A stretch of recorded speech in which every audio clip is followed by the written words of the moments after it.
Verbe de Dieu. Voici le Verbe qui a accepté de mourir sur la croix pour nous. Voici le salut du monde. Voici le Verbe qui s'est sanctifié pour nous. Ce Verbe, je l'accepte.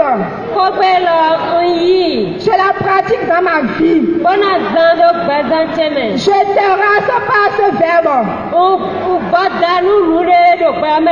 Je terrasse tout esprit maléfique.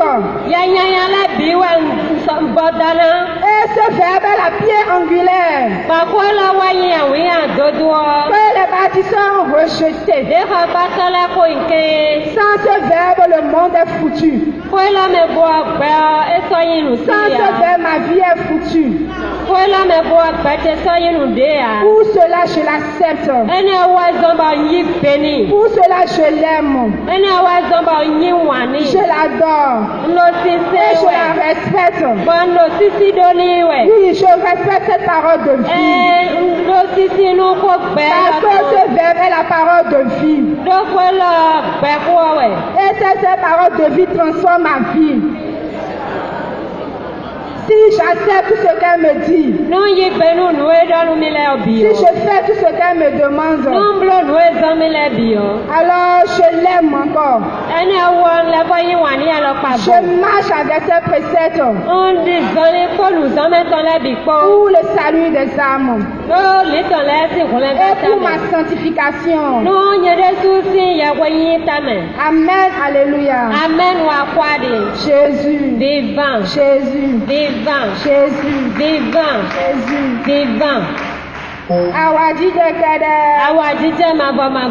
Nous, chers frères et sœurs, si nous allons dire la vérité, on ne doit même pas prêcher. Parce que le premier texte a tout dit. Ce que c'est que l'amour. C'est qu'on a tout expliqué, mon frère, ma soeur. Tu lis, tu médites. Et tu pratiques tout ce qui a été dit ici. Mais tu as gagné le gros lot. Parce que c'est pas compliqué. Il a expliqué point par point. Il a expliqué ce que ça veut dire l'amour du prochain. Et à chaque fois quand tu tends vers le mal, tu dois aller chercher cette parole. Tu dois aller fouiller ta Bible et retrouver ces passages. Et lire attentivement.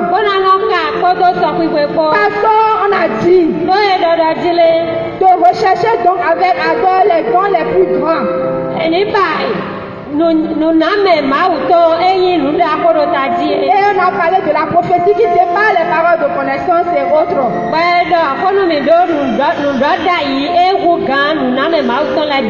le Seigneur dit encore que l'amour est encore plus grand. Non, c'est pas les paroles de connaissance, les miracles, les prophéties.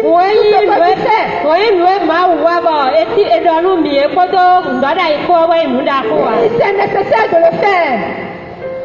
C'est nécessaire de le faire. Mais si tu le fais sans amour, et ça va t'amener en enfer. Si tu prêches sans amour, mais tu iras très loin. Comme nous avons entendu maintenant. Nous avons entendu de nos propres oreilles. Ce que c'est que l'amour. Bon, toi, mon frère, ma soeur qui est venu ici aujourd'hui. Si là, tu continues d'envier ton frère. Si tu continues de jalouser ton frère. Si tu continues de le critiquer. Mais sache que tu as encore un problème d'amour. Tu ne l'aimes pas encore. Si tu continues de ne pas pardonner, mais sache que tu n'as pas l'amour parle ici. Tu dois lutter. Tu dois tout faire pour avoir cet amour-là. Cet amour est nécessaire pour entrer au paradis. Accepte toute souffrance. Mais cette souffrance va te valoir le ciel. Une souffrance qui peut ouvrir les portes du ciel. Mais c'est une souffrance merveilleuse. C'est une souffrance merveilleuse. Mais nous ne voulons pas. Mais aujourd'hui, quand nous faisons un peu d'effort. Mais aujourd'hui, quand nous faisons beaucoup d'efforts, nous disons recharger, il y a trop fait. Nous n'arrivons pas à persévérer. Non, lui-même il a dit que Jésus il est trop, comment je vais dire, Ebiti, c'est pas. Parce qu'il a dit celui qui persévère jusqu'à la fin. Cette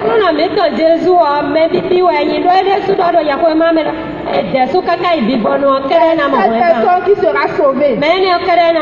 Donc vous voyez qu'il faut la persévérance. Parce que nous avons cette faiblesse-là. Quand nous commençons à faire un peu d'effort, nous n'arrivons jamais au bout.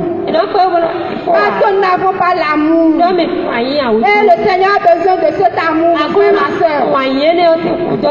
Alors demande. Parce que si tu demandes, Dieu va te donner. C'est-à-dire c'est un chemin de souffrance. Toi tu sais là où toi tu vas. Que si tu compares l'enfer et le paradis, tu vas choisir le paradis. Et pour cela tu dois accepter tout. Parce qu'on a bien dit l'amour. L'amour ne jalouse pas. L'amour ne se vante pas. L'amour n'est pas orgueilleux. C'est-à-dire que celui qui a l'amour n'est pas orgueilleux. Et nous savons bien, chacun de nous qui sont venus ici maintenant, les orgueils qui sont dans nos vies. Nous savons chacun de nous. Même moi qui parle ici, je sais les orgueils qui sont dans ma vie. Et si je ne les arrache pas, je vais prêcher, je vais prier. Mais je n'irai nulle part. Parce que le Seigneur a bien dit. Il va nous dire qu'il ne nous connaît pas. Alors pour cela, mon frère, ma soeur, il a dit dans 1 Pierre 4:8, on va s'aimer, c'est cela qui va effacer nos péchés. La manière dont on s'aime, ça efface une multitude de péchés. Donc vous voyez, nous avons toutes les opportunités. Tu aimes ta soeur, tu aimes ton frère, et tes péchés sont effacés. Et ça c'est merveilleux. Ça c'est merveilleux. Il suffit seulement de faire un petit effort. À ton frère qui est à côté de toi. Et si tu as eu n'importe quelle colère dans ton cœur, contre la soeur, mais contre le frère, il suffit de penser au mot amour. Et tu vas laisser tomber tout. C'est ce qui nous manque. Nous faisons l'effort en tout. Mais nous n'arrivons pas à aimer. Nous n'arrivons pas à aimer. Nous disons que nous aimons, mais nous n'aimons pas. À chaque fois que nous sommes contrits dans le cœur contre nos frères, à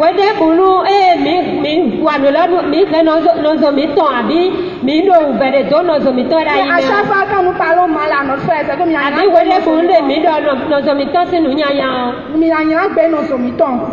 à chaque fois que nous parlons mal à notre frère, mais nous manquons d'amour. Donc mon frère, ma soeur, ce que le Seigneur te demande aujourd'hui, le Seigneur sait que tu n'as pas encore l'amour. C'est que tu n'en as pas. C'est pour cela qu'il te demande particulièrement aujourd'hui d'aimer ton frère. Vous voyez cette Thérèse de l'enfant Jésus, c'est une religieuse. Mais ça elle est dans nous et avec son degré de sainteté. Dans sa communauté, il y avait une religieuse avec qui elle avait de l'antipathie.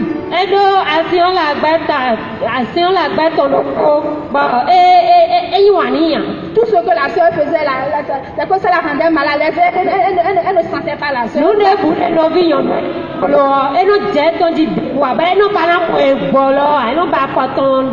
Mais elle a pris une décision avec son époux. Elle a commencé par faire l'effort d'aimer cette sœur. Tout ce que cette sœur faisait pour la narguer, mais elle souriait seulement. Elle l'aimait. Elle l'aimait malgré tout ce que cette sœur faisait pour elle.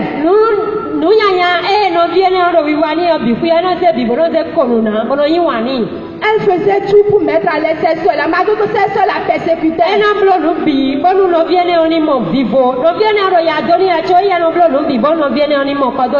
Mais si c'est nous maintenant, nous allons avoir des choses dans le cœur contre la soeur. Nous allons prendre position contre cette soeur-là. On va commencer par le faire à chaque fois. Et nous dirons à Jésus, sois ton couple fort dit. Seigneur, toi, mais tu sais que j'ai fait trop l'effort. Je ne l'ai pas dans le cœur, je ne l'ai pas gardé rempli contre cette soeur-là. Mais j'essaie de l'éviter. Non, tu ne vas pas l'éviter. C'est maintenant que tu vas plus l'aimer. C'est maintenant que tu la vois, tu vas l'embrasser. Mais c'est ça que les saints ont fait. Allons dans Romains 14. Pardon, 5. 1, verset 1. Romains 5, verset 1. Ainsi donc, justifiés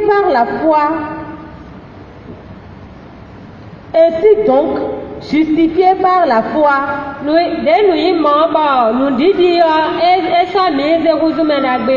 nous sommes en paix avec Dieu par notre Seigneur Jésus-Christ.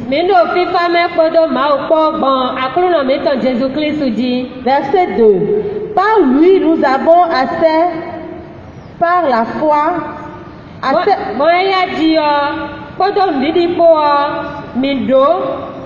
Nous avons accès par la foi à cette grâce en laquelle nous sommes établis.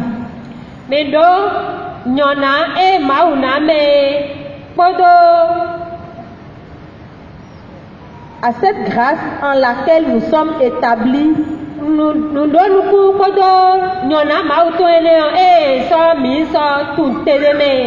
et nous mettons notre orgueil dans l'espérance de la gloire de Dieu. Verset 3. Nous allons lire le reste à la maison. Non, non, vilain. Allons dans Jean 4.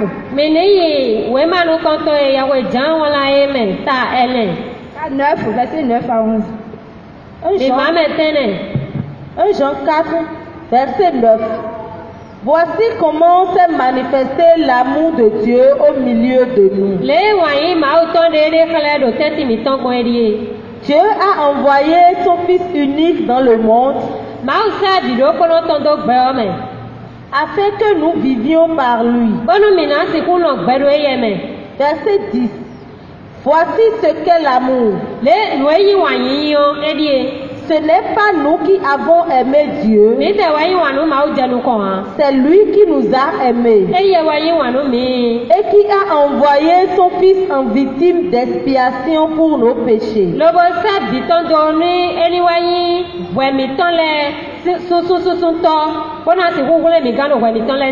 Verset 11.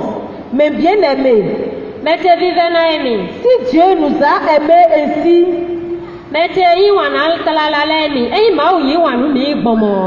Nous devons nous aussi nous aimer les uns les autres.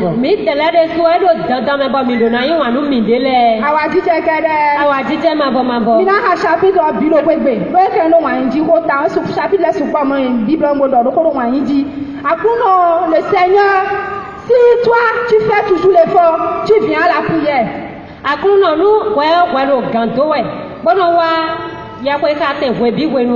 Tu viens à la messe chaque fois. Tu viens aux écoles. Et tout ce qu'on dit automatiquement, tu te lèves. Ta soeur qui ne sait pas, qui te parle mal, par exemple. J'ai dit ta soeur qui ne sait pas, par exemple, et qui te parle mal. Mais au lieu de humblement d'accepter et de lui pardonner, de l'excuser,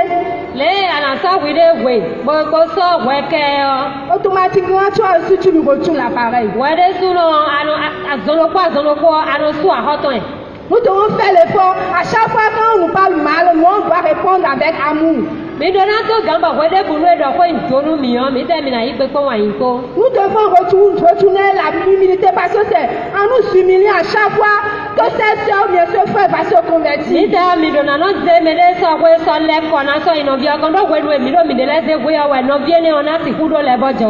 Comme je disais, cette soeur a fini par se convertir.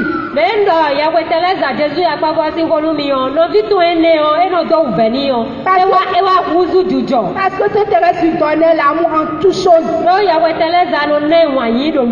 C'est ce que chacun de nous devons faire. Le Seigneur crie. Le Seigneur crie. Le Seigneur a besoin de ton amour, mon frère, ma soeur. Le Seigneur a besoin que tu aimes ceux qui te font du mal. Le Seigneur a besoin que tu fais l'effort. Que tu fais l'effort de pardonner. Que tu fais l'effort de fermer ta bouche. Que tu fais l'effort de te jalouser. Que tu fasses l'effort de chercher, c'est-à-dire le mal de l'autre. Que tu fasses l'effort d'être toujours joyeux quand tu vois ton frère joyeux. Mais que tu ne sois pas joyeux quand lui il est malheureux. Non. Mais si le malheureux, soutiens-le dans son malheur. Un cœur compatissant. Aide-le à se relever. Mais ne l'enfonce pas. Parce que c'est ce que nous faisons. Quand nous avons quelque chose, quelque chose dans le cœur comme quelqu'un. Quand nous voyons cette personne chuter un peu, ça nous réjouit. Nous n'avons pas pitié de cette personne-là. Nous ne compatissons pas. Nous avons une lueur de joie dans notre cœur. Et si nous continuons à agir ainsi, mais quand nous allons nous agenouiller devant Dieu, il va détourner son regard. Parce que toi qui voit les souffrir, toi qui ne compatis pas à ton frère, toi qui n'as pas la pitié, comment un être humain, Dieu lui a pitié de toi. Il a donné son sang. Et toi, une petite créature, toi tu ne peux même pas donner ton sang. Toi tu ne peux même pas donner une petite partie de ton cœur à ton frère. Mais tu ne mérites pas son royaume. Parce qu'il a bien dit. Il a bien dit dans 1 Jean, si je ne trouve pas 4 là. Verset 20. Il a dit ceux qui aiment Dieu, qui n'aiment pas leur proche, sont des menteurs.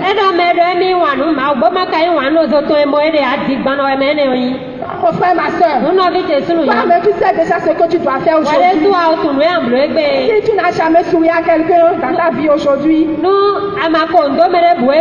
l'effort de lui sourire. Et ça va l'étonner. Il sera étonné, il va dire, ah, pourquoi aujourd'hui la soeur vient, le frère va sourire. Il ne me salue jamais. Fais cet effort-là. Tout ce que toi, mais tu sais, dans ton fond intérieur, qu'il y a des problèmes par rapport à l'amour, fais cet effort particulièrement aujourd'hui. Parce que le Seigneur te l'a déjà accordé. Le Seigneur t'a accordé la grâce d'aimer ton frère. Il reste maintenant que toi tu l'accueilles. Il reste seulement maintenant que toi tu l'accueilles. Et toi tu la mets maintenant en pratique. C'est pour cela, vous êtes dans l'évangile. Vous êtes dans l'évangile, tout ce qu'on a fait, comme le Seigneur vient de dire dans l'évangile, on a chanté, ça ne leur a rien dit, on a tout fait, ils sont comme ça, Gloria. Comment on fait? On a l'habitude de faire. Le Seigneur fait tout. Le Seigneur nous donne la vie, le Seigneur nous donne les richesses, le Seigneur nous donne tout, mais on est toujours comme ça, nonchalant.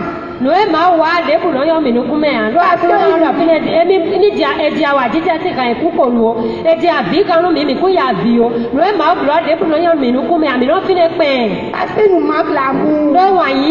C'est toujours l'amour. Quand il n'y a pas l'amour là, tout ce qu'on fera pour toi, ça ne fera rien. Ça ne donnera aucun fruit. Donc ce que le Seigneur a besoin, c'est-à-dire, comme tu dis sur la pierre originale, il faut que ta vie se fonde sur l'amour, mon frère, ma soeur. Prends la décision de toi dedans. Prends la décision totalement aujourd'hui. Et commence à agir avec amour. Accepte cette limite. C'est une limite. Parce que quand tu vas te lever, le démon aussi va se lever. Et toi, tu dois prouver au démon que toi, tu es avec l'Éternel.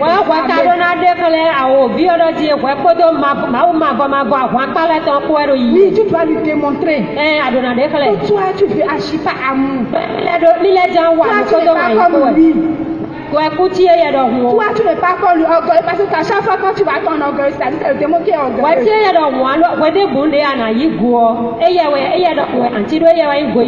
Donc, mon frère, ma soeur, allons dans Romains 14. On va pas tout lire. Mais vous allez lui mettre à la maison.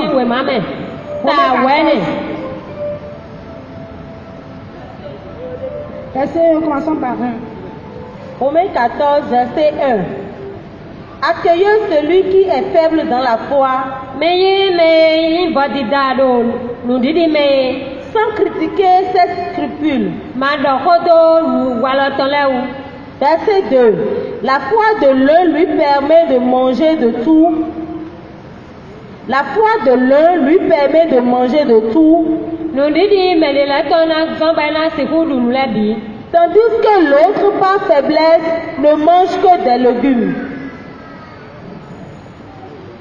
Au fait, le Seigneur parle, le Seigneur nous a amenés dans ce texte, dans ce passage, parce que dans l'évangile, Jean-Baptiste ne pouvait pas, ne faisait rien, on le critiquait. Mais quand le Seigneur il est venu, il a fait effort, c'est-à-dire il est allé au rang de tout le monde. Si tu es bandit, lui aussi, s'il a porté, l'autre a porté pantalon sauté, ou bien il a porté chinon, déchiré, le Seigneur aussi a fait, c'est-à-dire il est rentré dans leur, je ne sais pas comment dire, dans leur état d'âme, mais sans péché, bien sûr.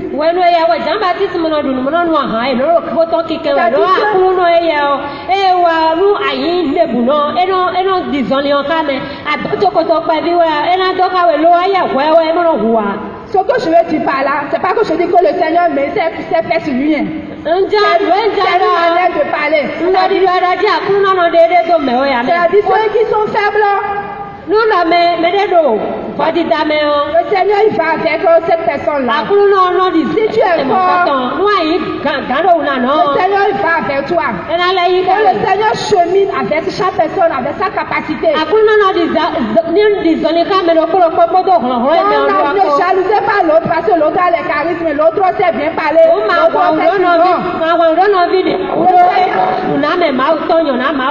Le Seigneur va cheminer. Si tu vois que tu n'as pas la capacité pour le moment, il va cheminer avec toi jusqu'à ce que tu grandisses.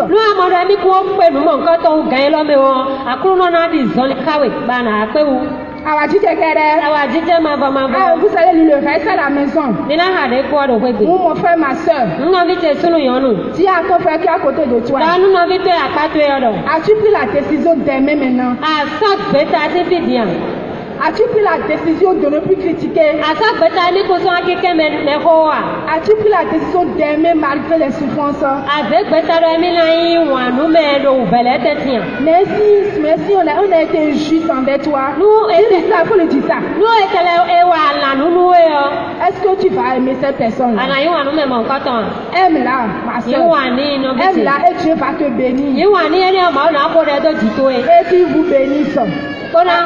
Et qu'il vous bénisse. Parce qu'il vous a déjà accordé cette grâce. Aujourd'hui, il a parlé de l'amour. Et il vous a aussi donné la grâce en même temps. Maintenant, va et utilise cela. Ne mets pas ça dans ton sacoche. Non. Le Seigneur, l'ennemi peut aller demander la permission pour te tenter.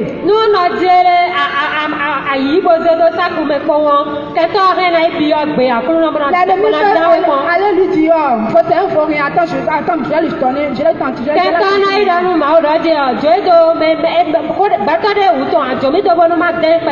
Faut pas, ne lui donne jamais. Fais tout pour le rendre, mon frère, ma soeur. C'est pour cela qu'il faut apprendre à prier intérieurement. Il faut apprendre à chaque fois, mais ce n'est pas, je vous savez ma plaie de cas, non. Mais il faut apprendre à faire ce règlement des oraisons chapillatoires dans le cœur.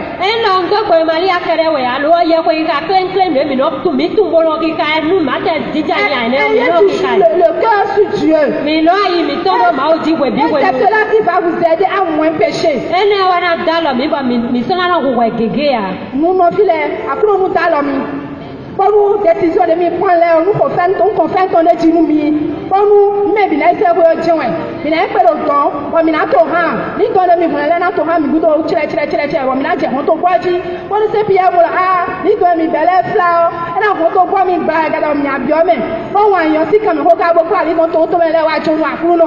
On nous bonne ami, fait nous. On nous gagne, notre dos, on m'a mais puis, mais c'est vrai, à voir, tu sais,